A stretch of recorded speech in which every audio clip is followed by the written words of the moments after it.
Bonsoir, bien-aimés frères et sœurs. Nous sommes heureux de nous retrouver ce soir autour de la présence du Seigneur pour que nous puissions méditer ensemble la parole du Seigneur. Dieu nous a fait grâce. Il nous a réveillés ce matin.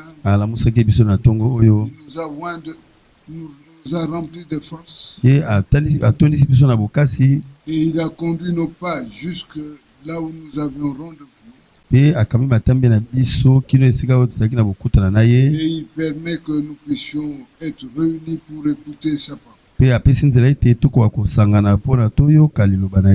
Ainsi, pour commencer, je vous invite à incliner les têtes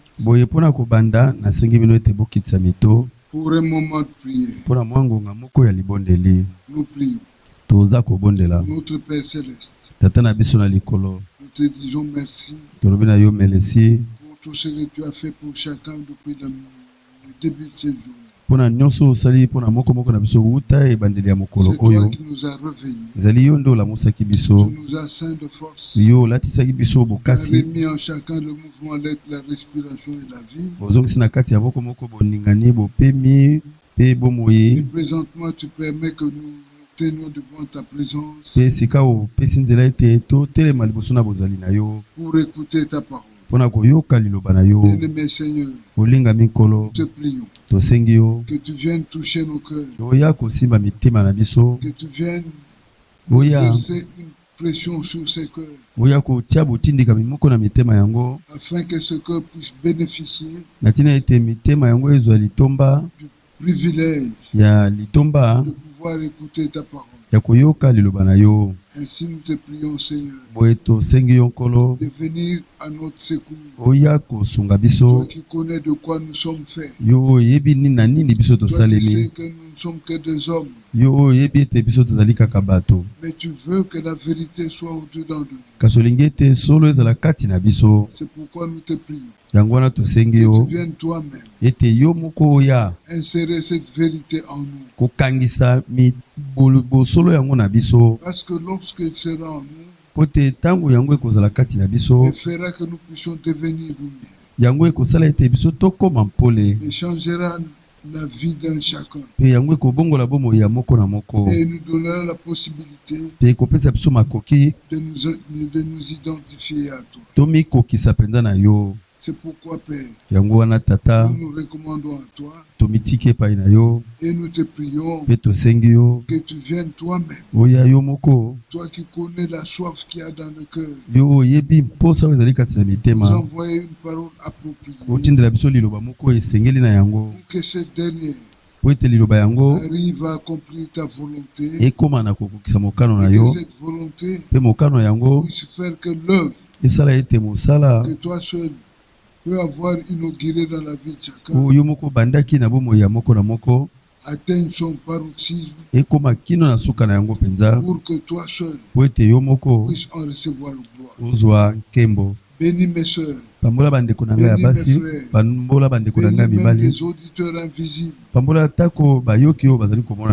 Accorde à chacun de nous un entendement spirituel convenable, une oreille ointe, afin que nous écoutions comme écoutaient les disciples.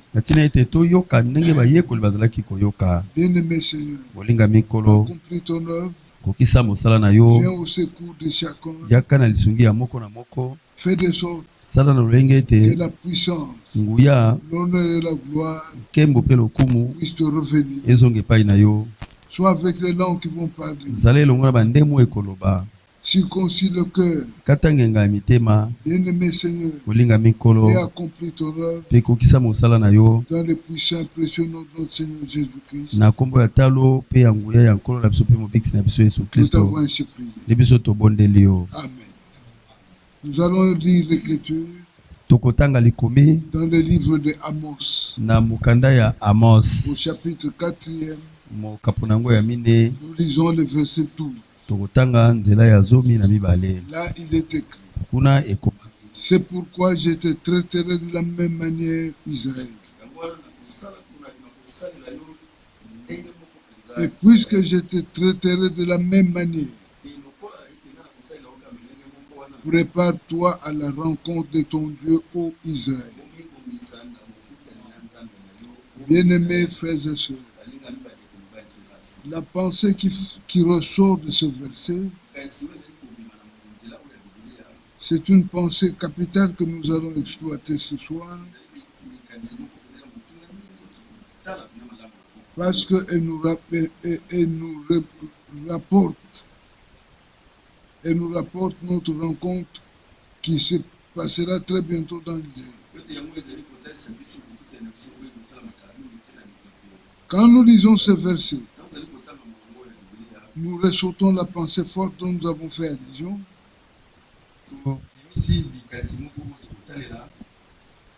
qui nous parle de la rencontre de Dieu et Israël. Mais nous vous disons tout de suite que dans le plan de Dieu, cette pensée-là a une double application. La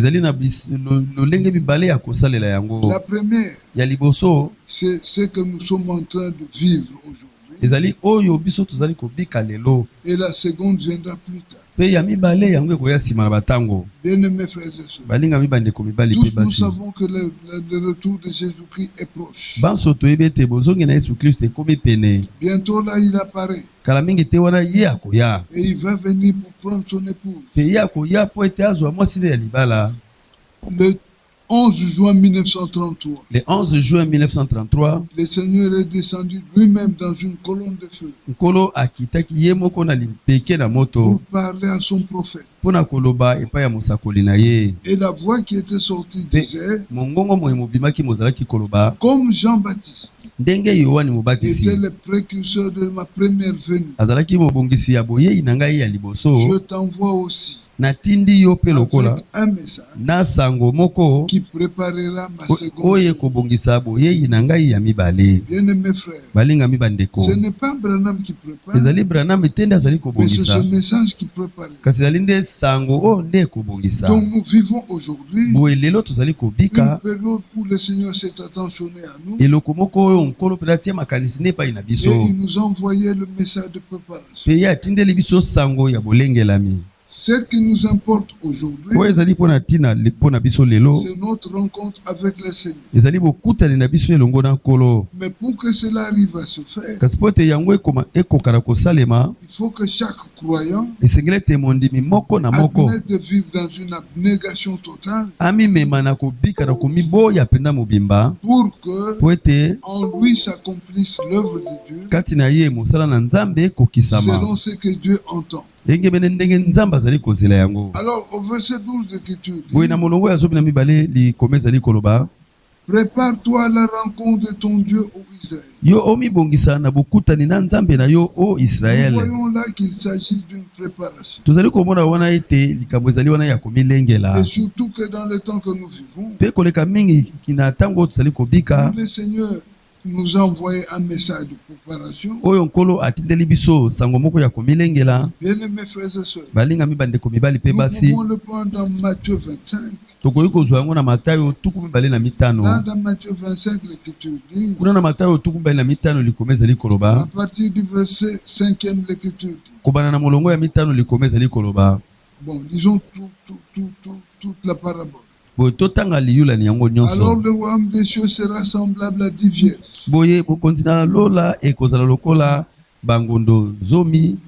qui, ayant pris leur lampe, allèrent à la rencontre de l'époux. 5 d'entre elles étaient folles, 5 sages. Mais les folles, en prenant leur lampe, ne prirent point d'huile avec elles. Mais les sages prirent avec elles.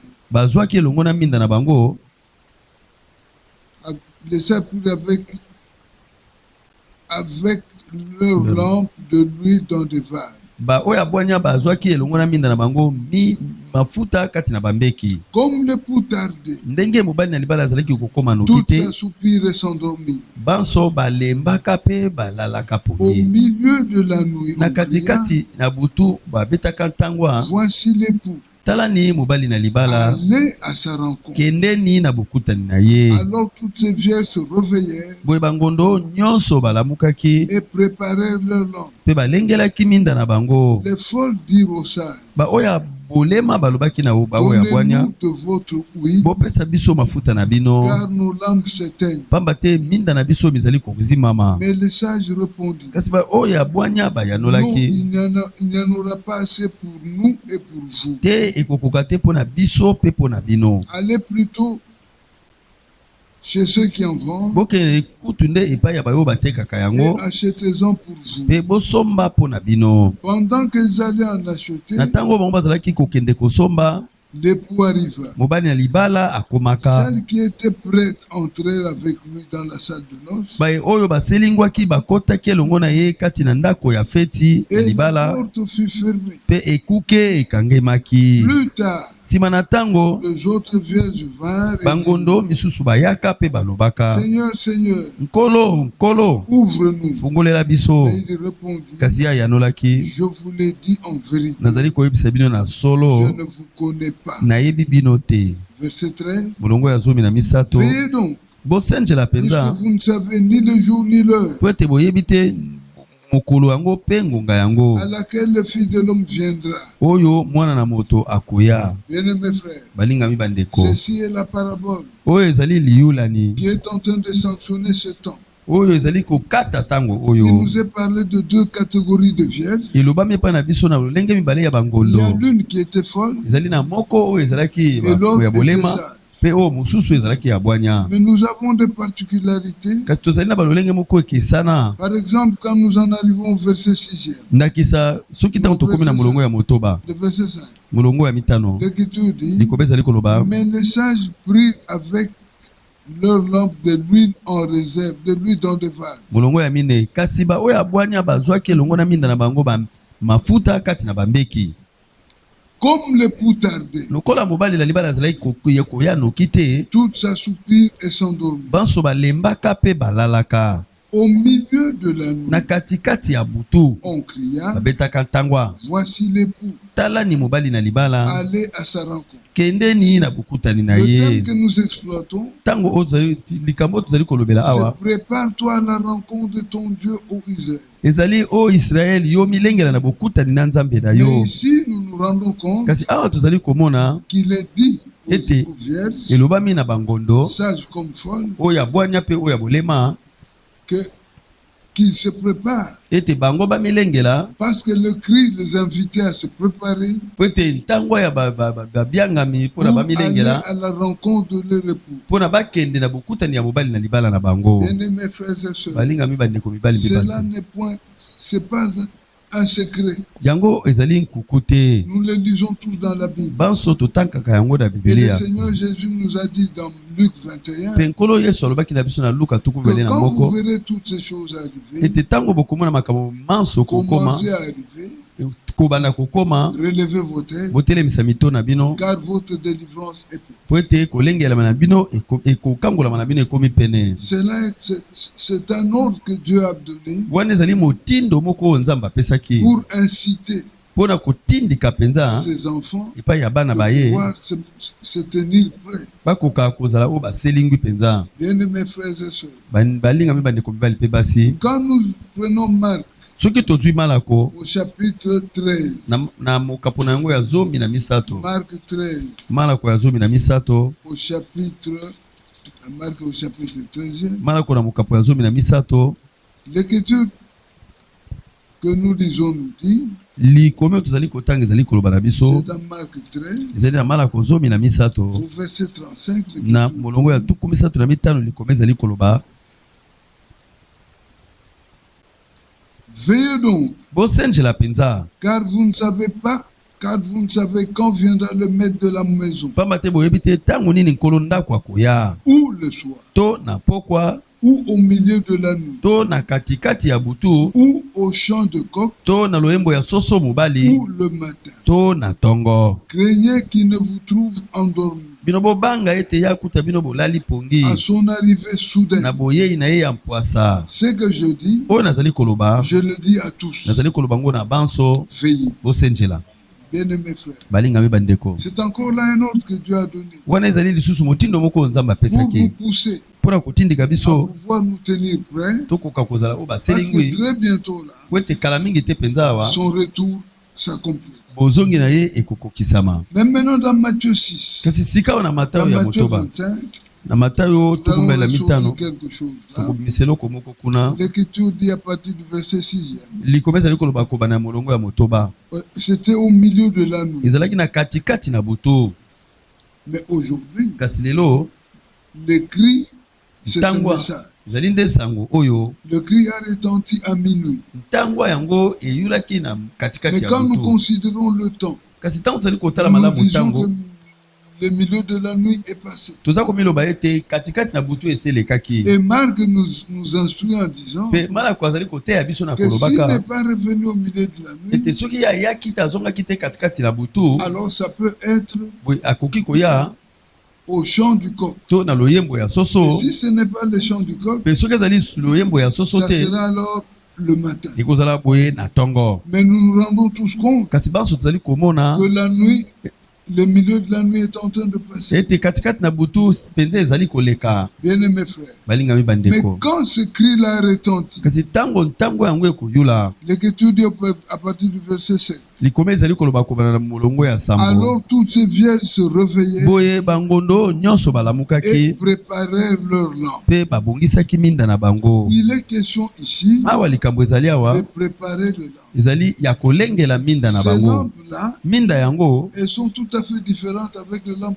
que nous voyons ici. yango ekeseli mpenza na minda oyo tozali komona boye. Nous pouvons dire que ce sont des lampes artisanales tokoloba ete ezali minda moko basali bango moko composées d'un réservoir oyo ezali na esika batiaka et mafuta aussi d'une partie supérieure qui fait que la mèche puisse brûler. pe eteni moko ya likolo ezali kosala ete esinga epela.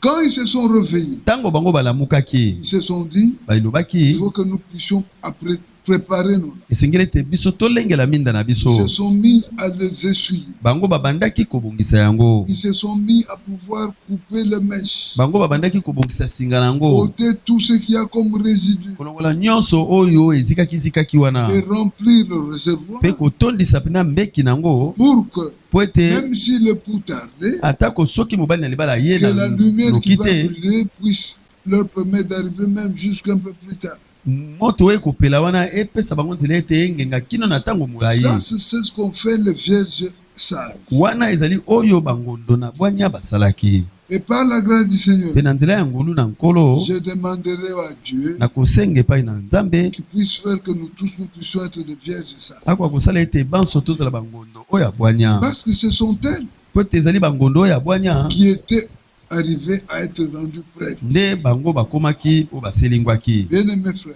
Balingami le bandeko. temps dans lequel nous vivons, Tango oyo kati nango tozali c'est kobika un temps qui appelle à chacun de nous ezali ntango ezali kosenga na moko na de moko pouvoir prendre garde, akoka kosala keba mpenza, de pouvoir mettre toutes choses dans sa vie en ordre. akoka kotia kati na bomoi na ye makambo manso na molongo. Il est vrai Ezali solo qu'aucun de nous n'atteindra la perfection par lui. ete moko te kati na biso akokóma na bobongi Aucun nde de na nous nzela na ne ye pourra se moko. sauver. Moko te kati na biso Tous nous avons akokobikisa. été sauvés par le Seigneur Banso Jésus. nkolo Yesu Kristo C'est encore lui seul qui est en train de nous apprêter. ezali kaka ye moko nde aza kolengela Mais biso. ce qu'il nous demande, Kasi oyo aza kosenga c'est que nous biso puissions avoir une attention tournée uniquement et totalement vers lui. ezali ete tozala na bokebi moko oyo ezali kobaluka na mobimba na yango kaka epai na ye. Que nous puissions nous dire Tokoka komiloba que dans ce problème ici, ete kati na likambo qui nous oyo concerne, nous et le Seigneur, oyo ezali likambo ya biso na c'est nkolo, le Seigneur qui a toujours raison. ezali nkolo nde ntango nyonso azalaka na Nous elonga. devons arriver Esengeli à tokoma donner toujours raison à Dieu. akopesa ntango nyonso elonga epai na C'est-à-dire, nzambe. Elingi quand koloba le Seigneur s'adresse à nous, ntango nkolo azali kolobela biso il n'est pas question likambo ezali que nous te puissions faire recours à notre ete sagesse biso tokoka kotalela ou bwanya à na notre biso to intelligence. na mayele na biso. Non, nous devons nous dire que aussi longtemps que c'est la parole de Dieu, donnons raison à Dieu. Croyons toujours ce que Dieu dit. Même si cela nous coûte quoi. Nous savons de par les Écritures que Dieu n'aime que le bonheur de ses fils. Le Seigneur ne peut pas nous faire des choses qui puissent nous faire mal. Alors, bien mes frères, nous voyons que les vierges sages et les folles se sont mis à pouvoir mettre leur lampe en ordre.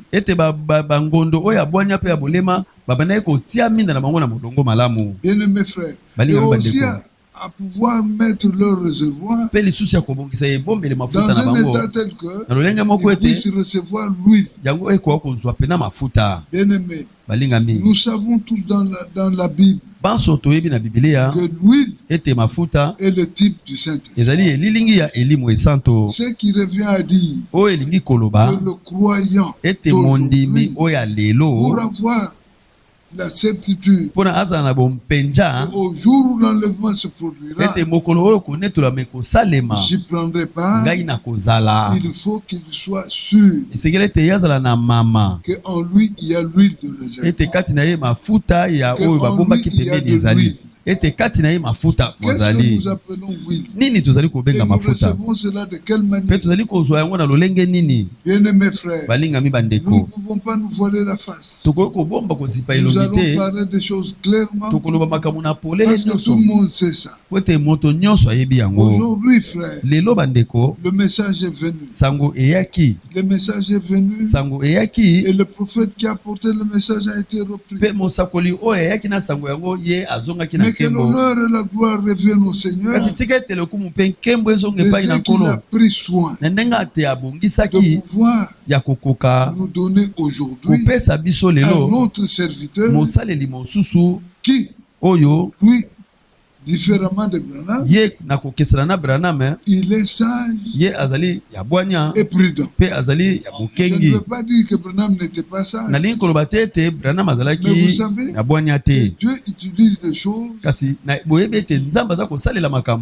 à sa manière. Il a estimé que le temps dans lequel nous vivons ici, il fallait qu'il y ait un serviteur fidèle et prudent.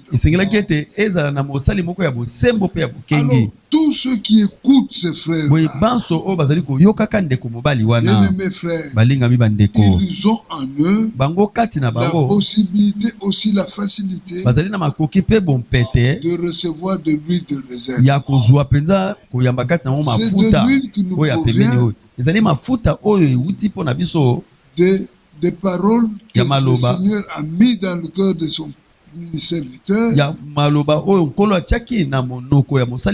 pour qu'il nous le dise. Et nous les ayant dites, par elle nous recevons, bien aimés frères et sœurs, la grâce d'être toujours rempli de son huile. Parce que c'est ça la volonté de Dieu. Alors bien aimés, regardez. L'Écriture dit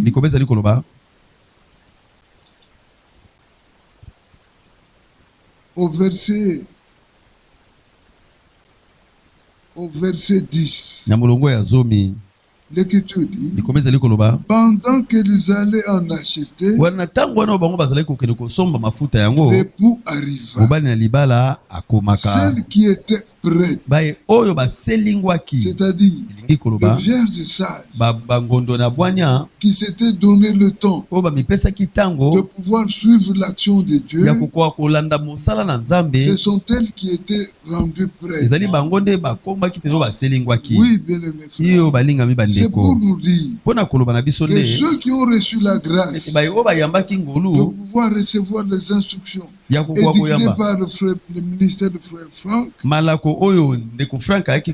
ce sont elles qui seront rendues prêtes. Et ce sont elles qui auront la possibilité, la facilité d'entrer. Comme vous le savez, frère, il n'y a pas de marché là où on vend le Saint-Esprit. Le Saint-Esprit se reçoit, s'obtient ezwamaka par nanzela ya l'obéissance qu'on a à la parole de Dieu. botosi oyo tozali nango na liloba na Nzambe. L'Écriture dit que le Saint-Esprit est accordé à ceux qui lui obéissent. Mais obéir à Dieu, ce n'est pas seulement obéir à sa parole, mais c'est aussi obéir à l'action qu'il fait. Nous savons que pendant ce temps, aujourd'hui sur la terre, le Seigneur Dieu Tout-Puissant est en train de mener une action pour que ses fils et ses filles soient préparés et atteignent la stature de l'homme parfait. Bien-aimés frères, c'est l'action que nous attendons. Maintenant, quand cela se produira, le Seigneur reviendra. Et là, nous partirons. Nous irons à sa rencontre dans les airs. C'est là où se passera le mariage de l'agneau. Le mariage de l'agneau aura lieu dans les airs. C'est pourquoi, bien-aimés frères, ce qui importe pour ce que nous devons faire, pour que nous prenions part à ce mariage, c'est de pouvoir nous oublier nous. Que chacun de nous accepte de mourir en soi-même. Qu'il accepte de mourir avec le sacrifice. Oui, bien-aimés. En faisant ainsi, nous allons capitaliser nos chances de nous retrouver être emportés en ce jour. Alors, bien-aimés frères, c'est l'action que nous attendons de tout notre cœur.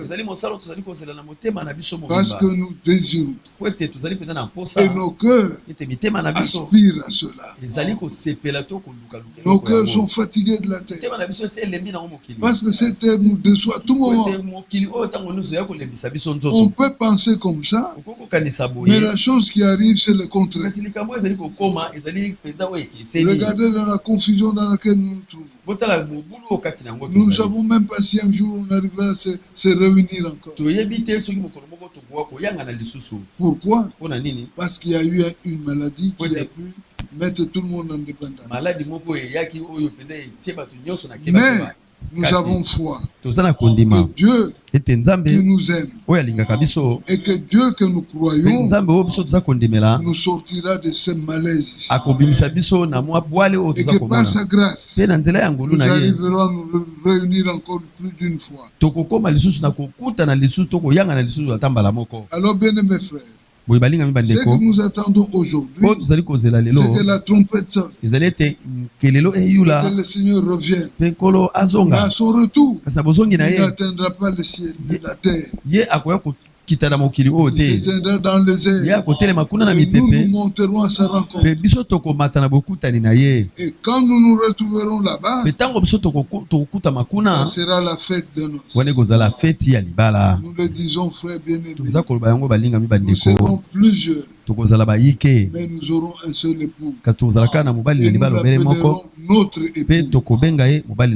Parce que Jean-Baptiste disait, c'est lui à qui appartient l'époux, c'est l'époux. Et celui que nous attendons, c'est notre époux. Alors, bien-aimés frères, tout ce que nous pouvons faire aujourd'hui, c'est adorer sa grâce. Demander Seigneur, viens-nous en aide. Toi, tu connais mes faiblesses. Tu connais mon cœur, l'état dans lequel il évolue. Mais si toi tu m'abandonnes, je serai perdu. Alors je compte sur toi. Nous devons tout lui dire. Nous n'avons rien à cacher. Nous devons lui parler comme on parle à un ami. Il va nous exprimer clairement et sincèrement son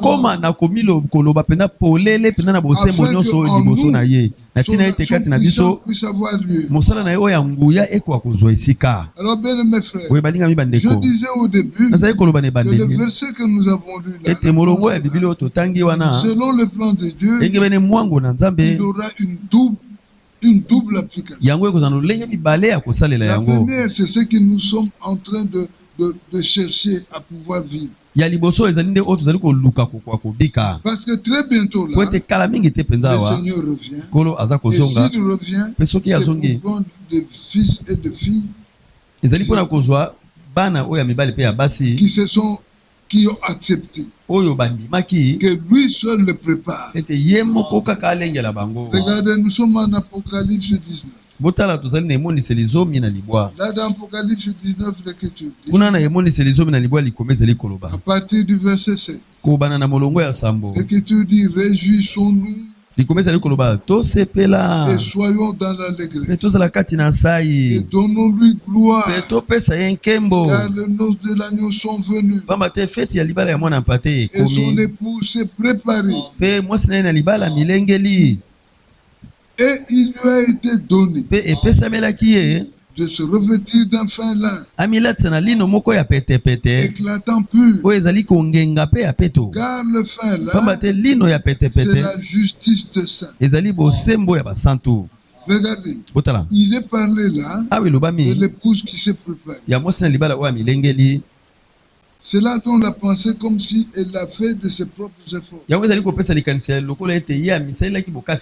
heureusement que cela a été rectifié en disant et il lui a été donné. C'est un autre bras qui donne, qui vole à son secours. C'est le bras du Seigneur Jésus-Christ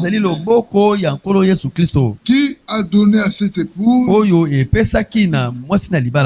de pouvoir se revêtir d'un fin lin. C'est le Seigneur qui connaît tout le besoin. Et c'est lui qui a tout en son pouvoir. Il permet que nous soyons revêtus d'un fin lin. Et ce fin là, c'est la justice de saint. Oui, bien aimé frère. Dans Romains 5, l'Écriture dit, Romains au chapitre 5,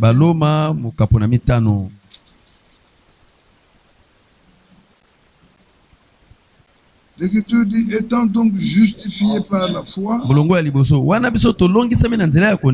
nous avons la paix avec Jésus par notre Seigneur. Nous avons la paix avec Dieu par notre Seigneur Jésus-Christ, à qui nous devons avoir pu par la foi accès à cette grâce, dans laquelle nous demeurons fermes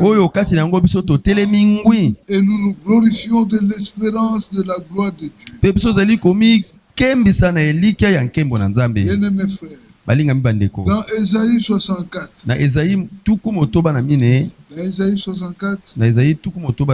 l'Écriture nous dit là-bas, Ésaïe 64, à partir du verset 4e,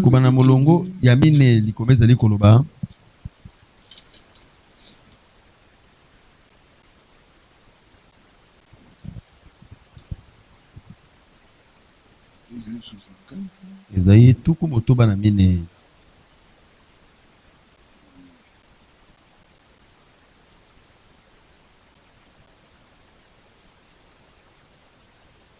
Au verset 5, l'Écriture dit,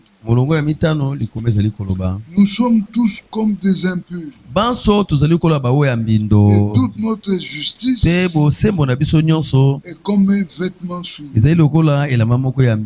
L'homme par sa propre justice ne peut pas plaire à Dieu. Il faut que le Seigneur nous revête de sa justice. Nous nous souvenons tous de ce qui s'est passé au jardin d'Éden. Au jardin d'Éden, quand l'homme a péché, ayant suivi ce que lui avait dit sa femme, ils étaient tous devenus souillés. Mais il a fallu que le Seigneur puisse entrer en scène. Il tue une bête et qu'il le revête de la justice de cette bête. pe alatisa bango na bosembo ya ebwele wana. Ayant été ainsi revêtus, Wana bongo balatisamaki boye. alors ils ont retrouvé leur justice d'antan. Wana bango bazongelaki bosembo na bango ya liboso. C'est comme nous aujourd'hui. Ezali lokola biso lelo. Tous nous avons péché. Banso tosumukaki. Même ceux qui n'avaient pas péché par la même transgression que Adam. Atako baye o basumukaki te na kobuka bobeko ndenge moko na Adamu. C'est que nous dit Romains 5. Oyo baloma mitano ezali koloba na Mais biso. le Seigneur a fait Kasi nkolo asalaki que nous puissions bénéficier de sa grâce. ete to akozwa litomba ya ngolu na ye. Romains 6, je crois. Baloma ya motoba na kanisi. Alors, par la justice, Boye na nzela ya bosembo. de l'acte accompli par le Seigneur Jésus-Christ, Ya mosala oyo nkolo Yesu Kristo akokisaki. nous avons été revêtus de sa justice. Biso tolatisamaki na bosembo na Sur ye. la croix, on a fait un échange de vie. Na ekulusu kuna tosalaki lokola Il a pris ya zwaki notre bomoi na biso vie biso souillée, tozwaki ya ye. et nous avons pris sa vie sainte. Ya zwaki bomoi na biso ya mbindo biso tozwaki bomoi na ye oyo ya C'est esantu. à ce titre-là Ezali nde kaka na lolenge wana que nous sommes devenus nde biso tokomaki fils et filles de Dieu, bana ya Nzambe ya mibali pe ya ayant basi. cru la parole. Wana biso tondimelaki C'est liloba. par la parole Eza na nzela ya liloba que nous sommes devenus enfants de nde Dieu. biso tokomi bana na Nzambe. Alors, bien mes frères, Boye balingami bandeko.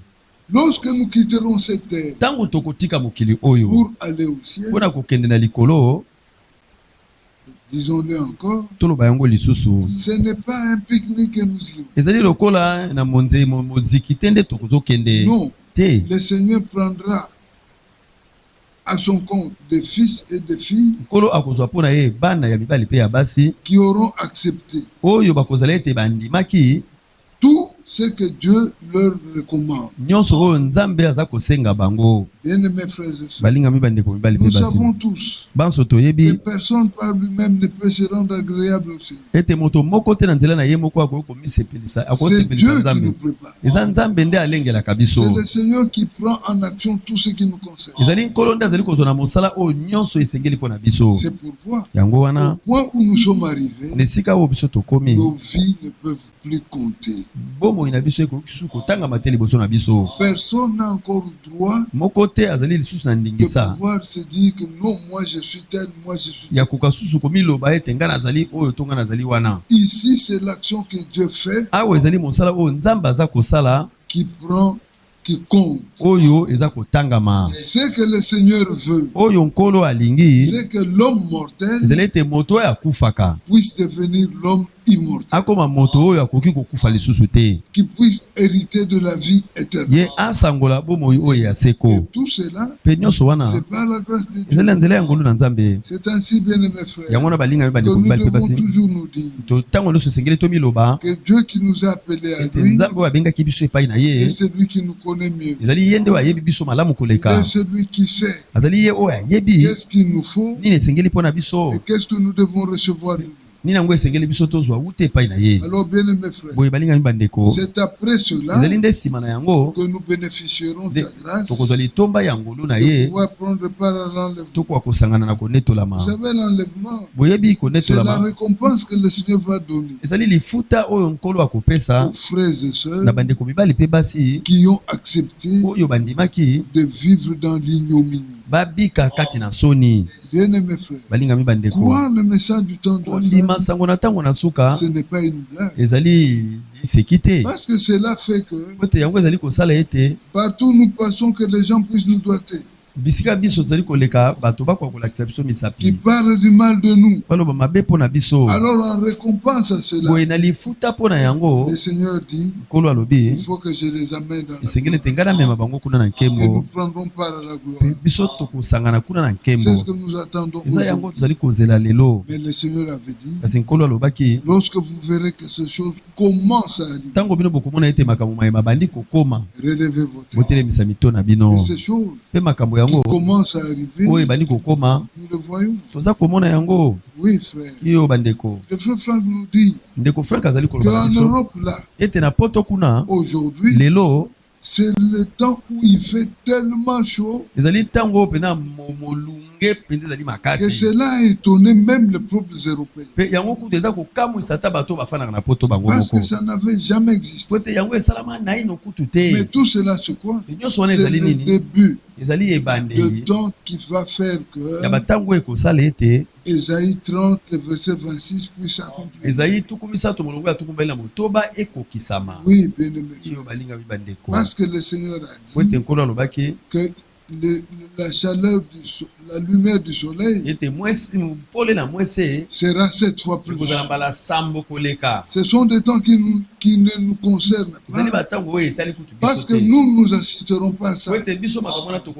Quand cela commencera, quand cela s'accomplira, nous serons déjà prêts. Alors, bien mes frères, ça c'était la première pensée. Mais il est question ici de voir une double application de ce verset-là. Le verset dit: prépare-toi à la rencontre de ton Dieu, ô Israël. Le Dieu qui nous a sauvés, ce n'est autre que Jésus. C'est lui qui est le Dieu véritable et la vie éternelle. Mais nous sommes enseignés par la Bible. Tout ce que la Bible nous dit, nous acceptons. La Bible nous dit que Jésus-Christ est lui le Dieu véritable. Et nous disons Amen. La Bible nous dit encore que Jésus-Christ est le Fils de Dieu. Nous disons Amen. Mais nous savons ce que nous disons. Être fils de Dieu, ce n'est pas que il y a là un petit à côté de Dieu.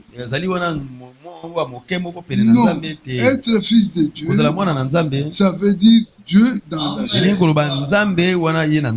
Quand Dieu voulait sauver l'homme, il ne pouvait pas le sauver parce que Dieu est esprit. Alors Dieu s'est formé un corps. C'est dans ce corps-là qu'on l'a appelé fils de Dieu. Et nous disons Amen. Alors bien mes frères, Dieu qui était l'esprit, la plénitude de l'esprit, quand il a voulu se faire connaître à ses frères, il est venu comme fils de Dieu. Et Jean 1 nous dit qu'il est venu chez les siens et les siens ne l'ont pas reconnu. Jean 1 à partir du verset, nous prenons le verset 9. Cette lumière était la véritable lumière qui éclairait tout homme. Elle était dans le monde et le monde a été fait par elle. Et le monde ne l'a point connu. Elle est venue chez le sien, c'est-à-dire chez le juif. Et les juifs ne l'ont point connu. Ne l'ont point reçu. Mais maintenant nous, il dit au verset 12, mais à tous ceux qui l'ont reçu, nous l'avons reçu. À ceux qui croient en son nom, la parole a donné le pouvoir de devenir enfants de Dieu. Lesquels sont nés non du sang ni de la viande ni de la chair, mais de la volonté de Dieu. Nous sommes fils et filles de Dieu par la volonté de Dieu. Alors bien mes frères, dans Actes au chapitre 13e, ça c'est l'instruction de Paul. Au verset 44, l'Écriture dit, l'Écriture dit, le sabbat suivant, presque toute la ville se rassembla pour entendre la parole de Dieu.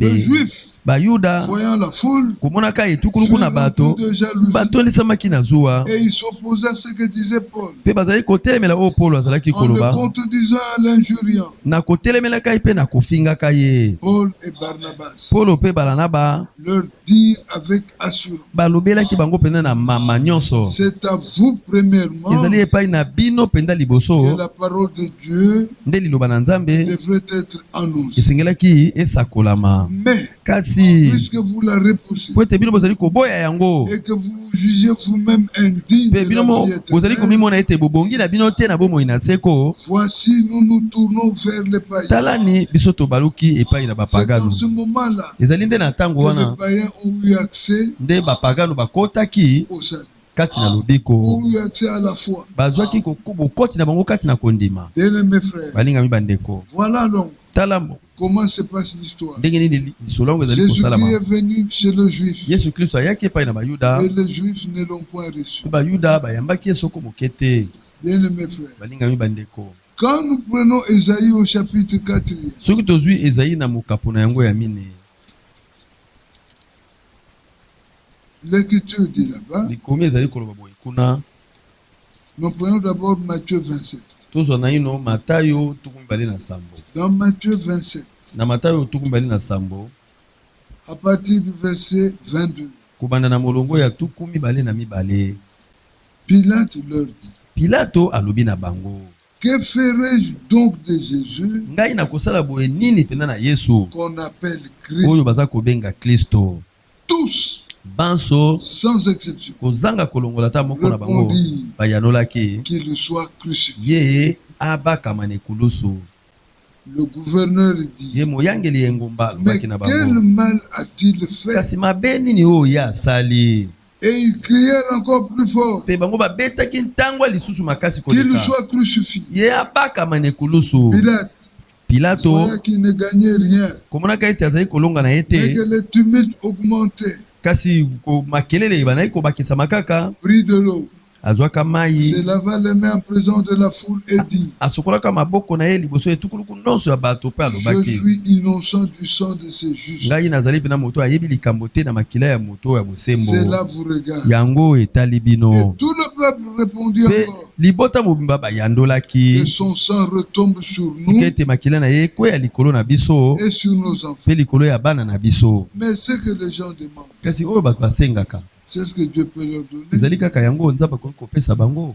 Bien-aimés frères, Balingami bandeko, c'est ainsi qu'aujourd'hui, ezali bongo nde lelo le sang qu'ils avaient réclamé makila oyo bango basengaki wana est encore sur eux jusqu'au. ezali na ino likolo na bango kino Ce lelo. sang-là est encore dans Jérusalem. Makila wana ezali na ino kati na Il Yerusaleme, attend ezali kozela qu'il arrive à connaître l'expiation. bango bakwa kokoma na kopetolama Oui, iyo. c'est pourquoi, Yango quand nous wana lisons Lévitique 23, ntango toza kotanga balevi 22 na nous voyons que misato, le Seigneur a prévu, toza komona ete nkolo abongisaki selon son plan, engebene mwango na ye les fêtes du Seigneur. bafeti na nkolo. Lévitique 23. Balevi 22 na misato, La Bible dit, biblia ezali koloba dans Lévitique 23, na balevi 22 na misato,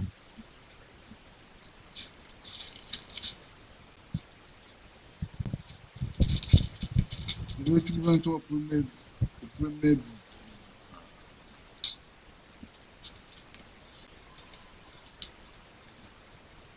Lévitique 23, l'écriture dit, balevi 22 na misato, au verset 1er, Bolongo le ya liboso, Seigneur parla à likolo ezali Moïse koloba. et dit, nkolo alobelaka Mose mpe alobaka parle bango. aux enfants d'Israël et dis-le, et tu leur diras, lobela bana na Israeli mpe okoloba na bango boye, les fêtes du Seigneur bafeti na nkolo que vous publierez seront de saintes oyo convocations. bino bokosakola engemene bambela esanto.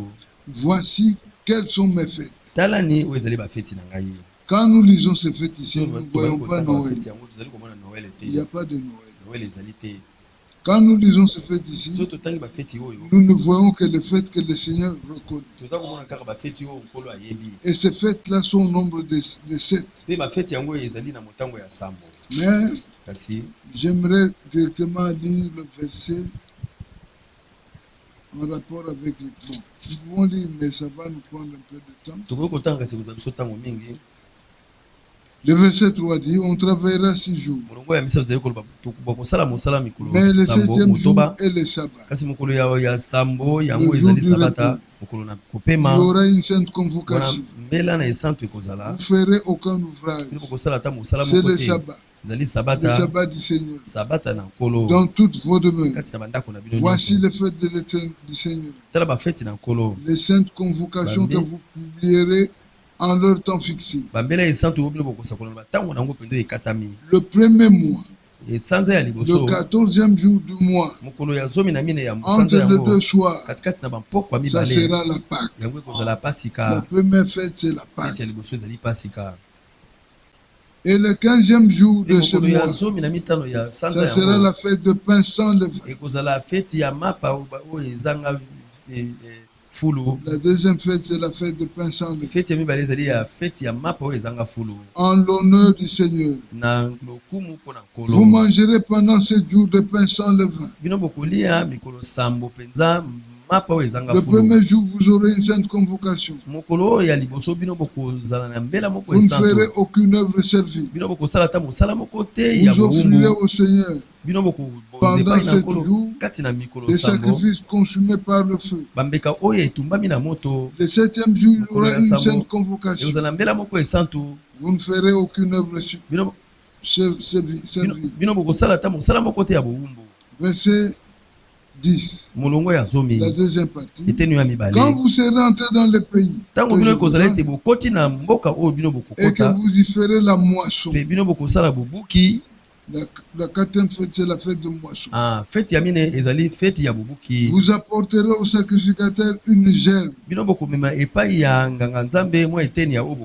remise de votre moisson. Il agitera de côté d'autre la gerbe devant le Seigneur.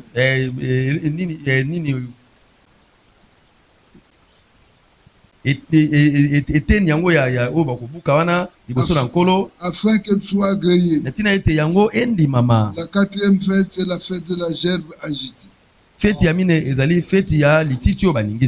5e fête, c'est la fête, bon, je vais un peu dire ça comme ça. La fête de trompette. Et la 6e, la 5e fête, nous pouvons la voir au verset 24. Au verset 27, c'est la fête des expiations. C'est une fête que Israël célébrera pour que tout ce qu'il y a comme souillure dans sa ville puisse être extirpé. La 7e fête, c'est la fête de Tabernacle. Alors, s'agissant de la fête des expiations, bien-aimés frères et sœurs, vous savez que nous tous ici, nous étions aussi des pécheurs. Mais grâce à l'action puissante de Golgotha, le Seigneur nous a lavé. Le Seigneur a expié nos péchés. Mais Israël, pour ne pas voir accepter cela, son péché demeure sur lui. Alors il va attendre qu'il y ait fait des expiations pour que son péché puisse être évacué. Nous prenons Ésaïe au chapitre 4. Dans Ésaïe 4, la Bible dit, au verset 4, l'Écriture dit,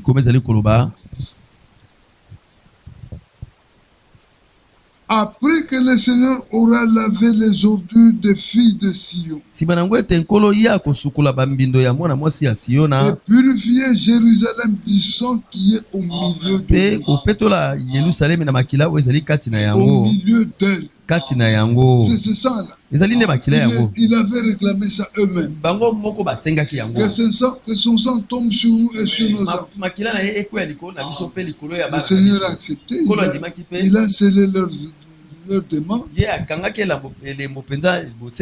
C'est pourquoi, jusqu'aujourd'hui, Israël ne connaît pas encore le véritable Dieu. Israël ayebi penza naino te nzambe oya Et solo. il ne prend pas part à l'action que le Seigneur avait accomplie à Golgotha. Pe yazali ko sangana te na mosala oyo nkolo akokisaki na Golgotha. Mais tout en sachant Kasi wana na koyebaka que comme étant le peuple de ete Dieu, lokola bango bazali libota na il y nzambe aura un autre recours. ekozala na ntango mosusu oyo akoya Alors lisusu le kotala Seigneur bango visitera Israël oyo nkolo akoya kotala Israele par le truchement de 2 témoins na nzela ya banzeneneke mibale qui lui parleront oyo bakolobela bango de même chose que nous parlons aujourd'hui. makambo moko wana oyo biso ozali À la koloba seule lelo différence kaka na que bokeseni nous prêchons le royaume des cieux, ete biso ozali koteya bokonzi na mais balola eux prêcheront le rétablissement du royaume d'Israël. bango bakoteya bozongisami lokola na ebandeli ya bokonzi ya Israele. Alors bien aimés frères, Oyo balingami bandeko lorsque aura lieu cette fête des expiations, ntango feti wana ya kopetolama ekosalema il s'accomplira cette écriture de Zacharie. likomi oyo ya Zakaria Dans ekokokisama Zacharie au chapitre 12, na Zakaria mokapo na 12.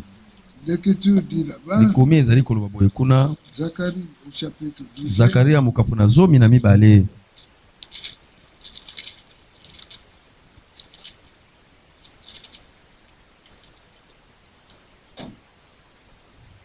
Zacharie 12 au chapitre au verset 10. Zakaria 12 na molongo ya 10. La Bible dit, Bible ezali koloba alors je répandrai sur la maison de David boye wana nga na kosopa likolo ya ndako na Davidi et sur les habitants de mpe likolo Jérusalem ya bafandi ya Yerusaleme un esprit de grâce et de supplication. elimo moko ya ngolu mpe ya kolelalela Et ils tourneront le regard vers moi, mpe bango bakobalusa miso na bango epai na ngai celui qui nous ont percé. ye oyo bango batobolaki Ils pleureront sur lui comme on pleure sur un fils bango unique. bakolela likolo na ye ndenge balelaka likolo ya mwana likinda Après qu'ils auront reçu nsima nango ete bango bakoyamba la connaissance boyebi que celui qu'ils avaient récusé là, ete ye oyo bango baboyaka wana c'était l'homme qui leur était destiné. ezalaki nde moto oyo asengelaki mpo na Et que bango celui qui se présente devant eux, mpe ezali ye nde azali komitalisa liboso na Dieu bango leur enverra un esprit de supplication. nzambe akotindela bango elimo moko ya milelo L'Écriture dit, likolo ezali koloba ils pleureront bango amèrement. bakolela mpenza Ils se na rendront mawa compte que, makasi la personne qui nous était destinée vraiment, bango bakomiloba mpenza te moto nzambe atindelaki biso mpenza nous n'avons pas tenu compte de lui. biso mpenza totiaki ata ka mpo na ye te Oui, mais Yo. nous disons kasi que tozali si eux koloba avaient accepté le Seigneur en ce ete temps-là, soki bango bandimelaki nkolo na ntango wana c'est fini, nous serons bien. esili biso tongai kozala eloko Mais te le Seigneur a fait kasi nkolo qu'il asalaki soit renfermé dans ete l'incrédulité bango bakangama kati na ekenze pour que la miséricorde nous soit faite. po ete bosawa esalama mpo na Et biso aujourd'hui, e lelo si vous vous rendez vraiment compte, soki bozali komona mpenza vous verrez que peu à peu le Seigneur est en train d'aveugler les nations okomona ete moke moke nkolo azali kozipa pour bikolo que Israël miso soit récupéré dans la po grâce. ete israele ye azwama na ngolo Alors, bien aimés frères, boye balingami bandeko nous disons que Israël sera repêché tozali koloba ete israele akozwama lisusu au milieu de la semaine. katikati na poso Parce que selon Dieu, po ete engebene nzambe 70 semaines ont été données aux Juifs. baposo tuku sambo epesamaki epai ya bayuda Pour c'était seulement aux Juifs. ezalaki kaka epai na bayuda Alors, parmi les 70 semaines, boye na kati ya baposo tuku sambo il y wana a 69 qui se sont accomplis. ezali na tuku motoba na libwa oyo esi Il en ekokisamaki reste une, etikali kaka moko la dernière semaine de l'année. poso oyo ya suka ya daniele Mais une semaine selon la Bible kasi poso moko engebene bibilia équivaut à 7 ans. ezali lokola mibu Ce n'est sambo pas une semaine de 7 jours. ezali poso moko ya mikolo sambo te Alors, pour que les 70 semaines soient accomplies boye totalement, po te baposo wana tuku sambo ekokisama mpenza mpenza le Seigneur il a suspendu un peu. nkolo akataki mwa moke À la atelemisaki mwa moke 69e semaine, na poso oyo ya tuku motoba na libwa là où l'Écriture dit esika oyo likoma ezali qu'un koloba oin sera retranché. ete mopakolami moko esengelaki alongolama Et le oin là, mpe mopakolami c'est yango notre Seigneur Jésus. ezali nde nkolo na biso yesu Mais kristo l'Écriture précise kasi likoma ezali qu'il koblakisa n'aura mpenza pas mpenza de successeur. ete ya kozala na mokitani te On ne succède que quelqu'un qui est absent. bakitanaka kaka moto oyo azali te Mais notre Seigneur est toujours là. kasi nkolo na biso ye ntango nyonso azali Il est wana présent. ye azali Il a wana dit, puisque je alobaki vis, po ete ngai nazali na vous bomoi vivrez aussi. bino mpe bokozala na bomoi Mais on est étonné biso tozali kokamwa de voir qu'un monsieur komona ete mwana mboka moko apparaît en boye ce temps Et il s'arroge le droit, le pouvoir, être le successeur du Fils de Dieu. Bien-aimés frères, on l'appelle Vicarius Filii Dei, c'est-à-dire le remplaçant du Fils de Dieu. C'est notre autre que le pape. Oui, c'est l'antichrist. Les gens qui pensent que ce monsieur-là c'est un saint, ils se trompent. C'est l'homme le plus souillé. Parce qu'un homme souillé, c'est celui qui ne croit pas aux Écritures. Le pape, il a même suggéré que l'on puisse faire une nouvelle Bible qui doit s'accommoder aux vies des uns et des autres. Dans cette Bible-là, les homosexuels auront leur compte.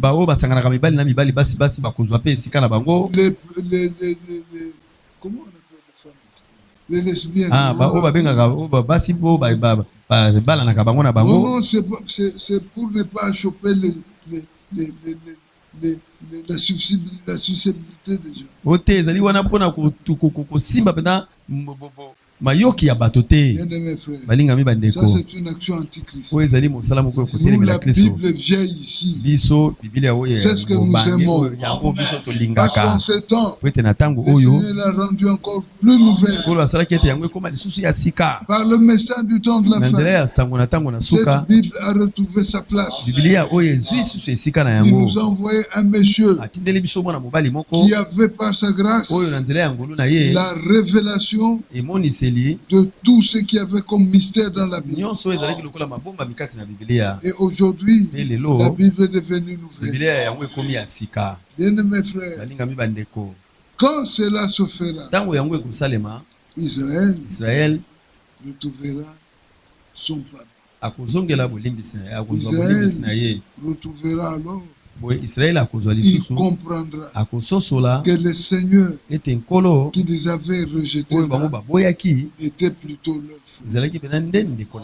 Bien-aimés frères, je disais qu'il y a une semaine qui reste. Et cette semaine contient 7 ans. Et les 7 ans-là seront subdivisés en 2 ans, en 3 ans et demi chacune.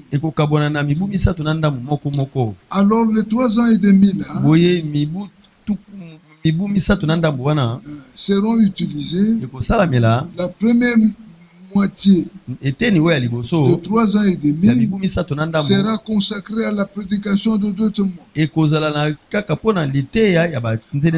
quand ces 2 témoins la prêcheront, ils vont amener à la foi le 144 000 juifs qui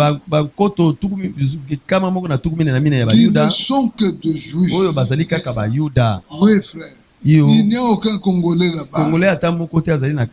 Non. Ce ne sont que de juifs. Alors les juifs auront la véritable connaissance. Ils sauront alors que l'homme qu'ils prenaient pour Christ n'est que l'antichrist.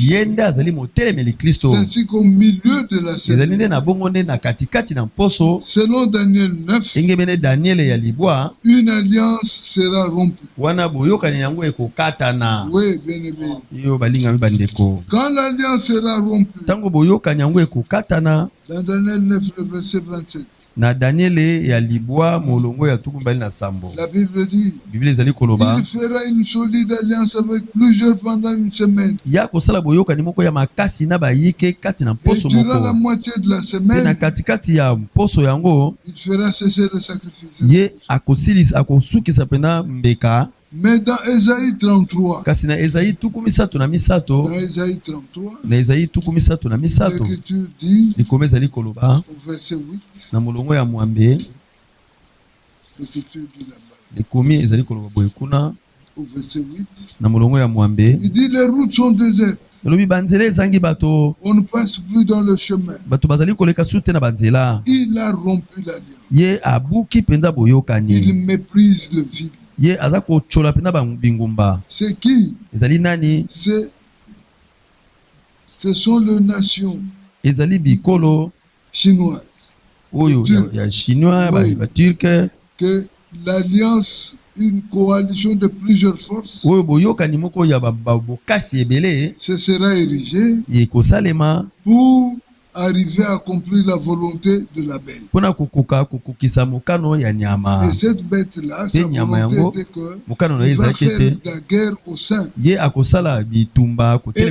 tuera. Au milieu de la semaine, les deux témoins seront tués. Et l'Écriture dit que leur cadavre sera vu dans tout le monde.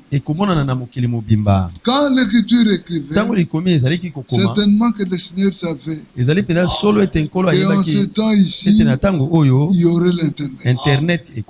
Grâce à l'Internet, tout le cadavre de ces deux prophètes sera vu dans le monde entier. Alors, bien aimé frère, c'est toujours au milieu de la semaine que le Seigneur Jésus se révélera à ce frère. Quand il se révélera à ce frère, alors ils lui poseront des questions. Zacharie 13. Nous sommes dans Zacharie au chapitre 13.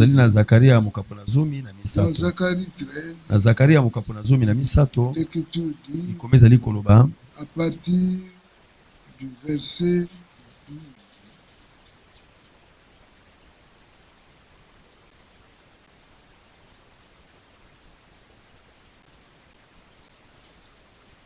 Zacharie 13, le verset 6. Verset 6. Oui. Yo.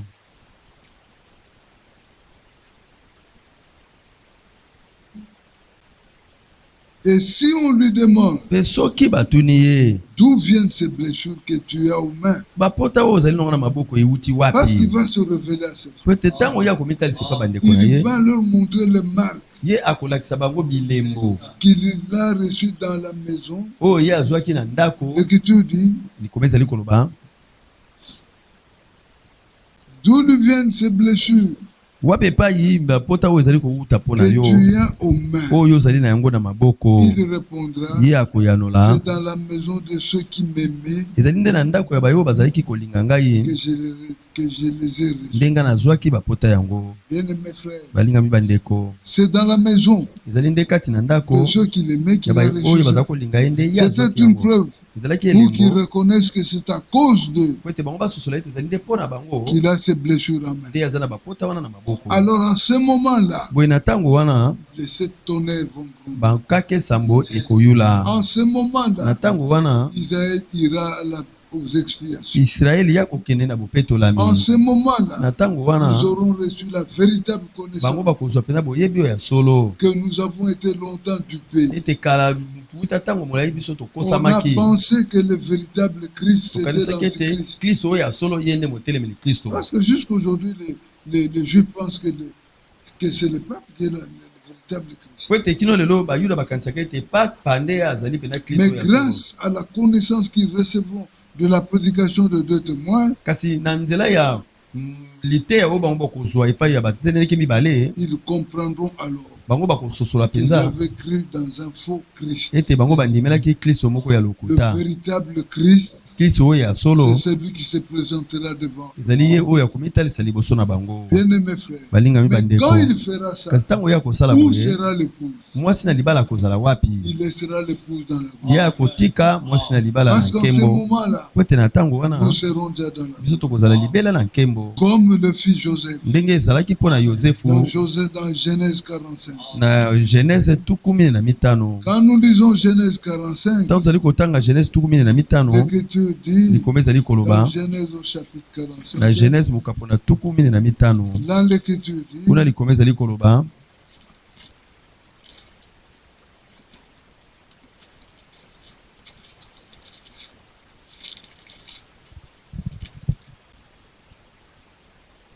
dans Genèse au chapitre 45,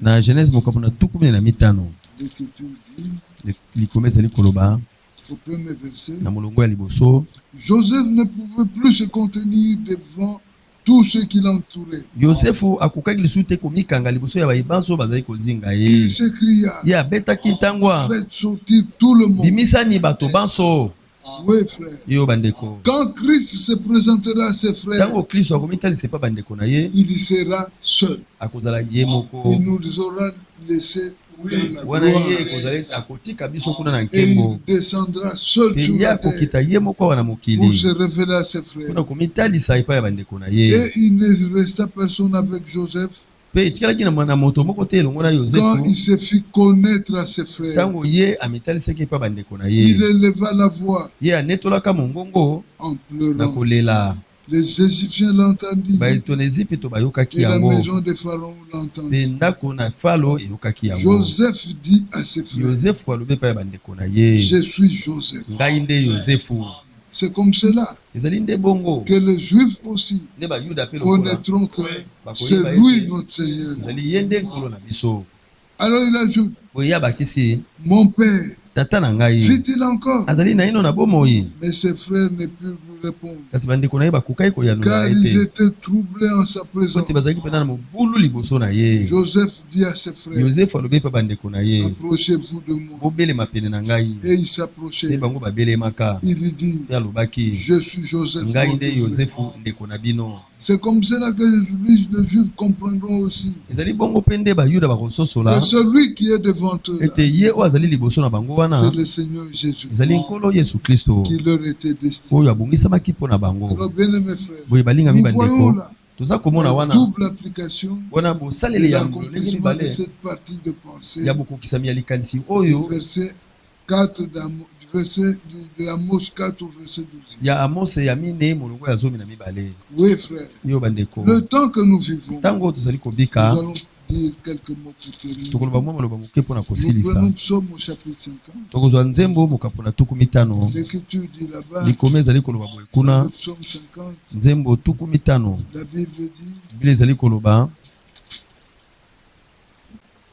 Dieu le Seigneur parle nzambe nkolo azali et koloba convoque la terre. mpe azali kobengisa Aujourd'hui, mokili. le Seigneur convoque. Lelo nkolo azali kobengisa mokili Depuis mobimba le soleil levant wuta mwese kolamuka jusqu'au soleil couchant, kino na mwese kolala, des sillons, wuta Siona beauté parfaite, bonzenga oyo ebonga mpe Dieu resplende. nzambe azali kongala, Il vient notre Dieu. azali koya nzambe na Il ne biso. reste pas en silence. Ye atikali na kimia te, Devant lui est un feu de forêt. liboso na ye moto kopela Autour mpenza, de lui une violente tempête. nzinga na ye mopepe makasi. Il crie vers les cieux en haut, Ye azali koganga wuta likolo et kuna vers la terre, mpe wana na mokili pour juger son peuple. mpona kosambisa libota na ye. Rassemble-moi, Sangiselani ngai mes fidèles, basembo na qui ont ngai fait alliance avec moi par le oyo sacrifice. basalaki boyokani na ngai na nzela ya mbeka. Aujourd'hui, bien-aimés frères, Lelo balingami bandeko, le Seigneur a conclu une alliance avec nous. nkolo akokisaki boyokani moko elongo na biso. Le monde Mokili contient deux alliances. ezali na boyokani Il mibale, y a l'ancienne alliance ezali na boyokani oyo ya kala qui est passée, oyo esi et eleka, la nouvelle mpe oyo ya que sika le Seigneur a inaugurée dans cette heure. oyo nkolo asalaki na mosala na C'est ye. l'alliance dont il est question dans Matthieu Ezali 26. boyokani oyo bazali kolobela na Matayo 26 oyo epai azali Voici la koloba, nouvelle alliance. tala ni boyokani oyo ya sika, Voici mon sang.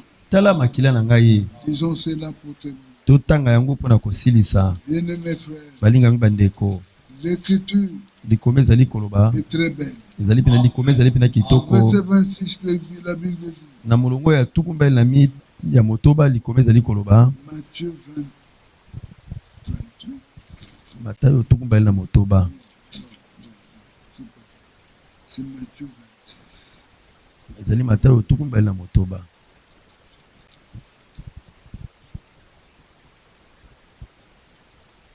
Matthieu 26, Matayo 12 na motoba, verset 26, il dit, na molongo ya 12 na pendant motoba. qu'il mangeait, Na ntango bazalaki kolia, Jésus prit du pain Yesu azwaka et lipa, après avoir rendu grâce, mpe nsima nango kotonda Nzambe, il le rompit abukaki lipa et yango, le donna aux disciples en apesaki disant, yango na bayekoli na kolobaka, prenez, mangez, bozwa bolia, ceci est mon corps oyo ezali nzoto na ngai.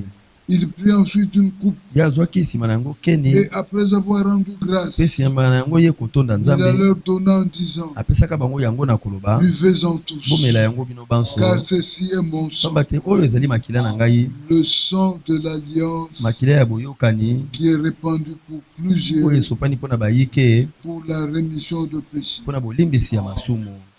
Bien-aimés frères et sœurs, le Dieu que nous prions, c'est un Dieu bon. C'est un Dieu qui nous aime. C'est pourquoi nous voulons aussi à notre tour l'aimer de tout notre cœur. Parce que sans lui, nous ne savons pas ce que nous serons. Mais grâce à lui, aujourd'hui, nous sommes ses fils et ses filles. Alors nous avons en nous la volonté, aussi la détermination de le suivre, de l'aimer de tout notre cœur, d'accepter tout ce qu'il nous dit, vu qu'en nous, s'accomplit son œuvre. Que le Seigneur soit béni. Nous inclinons nos têtes et nous. Bien-aimé Seigneur, nous venons de parler de ta parole. Nous sommes adressés à ton peuple parce que nous avons estimé que ceci est important pour nous pousser à pouvoir marcher avec toi, afin que dans un très proche avenir, que nous puissions être glorifié par un enlèvement en rapport avec ton plan de salut. Bien-aimé Seigneur, nous ne sommes que des hommes. Toi, tu es Dieu. Tu es au ciel et tu contrôles tout. Tu connais nos cœurs. Tu connais nos besoins. Mais nous voudrions, Seigneur, que tout ce que nous avons à nous comme besoin puisse être des besoins nous. Puisse être des besoins qui rencontrent ton assentiment, afin qu'ils puissent être couverts par des réalisations que toi seul accomplis. Bénis mes frères, bénis mes soeurs. Rends-leur la vie selon ta parole. Accorde à chacun de nous tout ce qu'il désire, pour que ton œuvre en nous puisse être effective. Bénis chacun de mes frères. Bénis tout ce qui a été auditeur, visible ou invisible. Merci, parce que c'est par ta volonté que ton œuvre s'accomplit. Guéris les malades, délivre les captifs. Seigneur, redresse ceux qui sont courbés. Donne la vie à ceux qui en ont besoin. Accomplis pour le reste du temps de choses glorieuses dans la vie de chacun. Puisse l'honneur et la gloire te revenir dans le puissant et précieux nom de notre Seigneur Jésus-Christ. Nous t'avons ainsi prié. Amen.